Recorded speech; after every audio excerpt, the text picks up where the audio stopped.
और supreme court ने नैब कानून में तरामीम पर नैब से जवाब तलब कर लिया। चीफ जस्टिस का कहना था कि पार्लिमानी जमहूरियत की बुनियाद एहतसाब पर ही होती है। जस्टिस एजाजुल एहसन का कहना था कि तरामीम का इतलाक 1985 से किया गया। इस तरह तो सजाएं भी खत्म हो जाएंगी, प्ली बार्गेन की रकमें भी वापस करना पड़ेंगी। क्या पार्लिमान मखसूस अफराद के फायदे के लिए कानून साजी कर सकती है?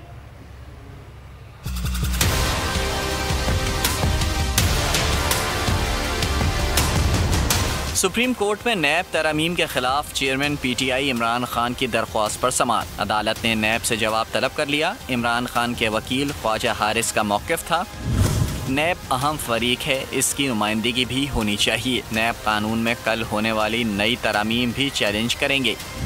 चीफ जस्टिस का कहना था, पार्लिमानी जमहूरियत की बुनियाद ही एहतसाब पर होती है। इंतखाबात भी एक तरह से एहतसाब का अमल ही होता है। जिस पर जस्टिस मंसूर अली शाह ने कहा, नैब तरामीम से किसी का कोई जुर्म भी ख़त्म नहीं हुआ। उस पर ख्वाजा हारिस का कहना था, तरामीम के बाद तमाम मुकदमात अदालतों से खारिज हो जाएंगे। जस्टिस एजाजुल हसन का मजीद कहना था, तरामीम का इत्तलाक 1985 से किया गया।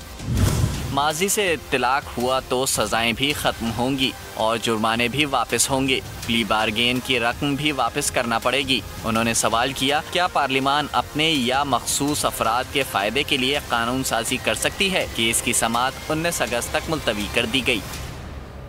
इलेक्शन कमीशन के फैसलों पर ओवरसीज पाकिस्तान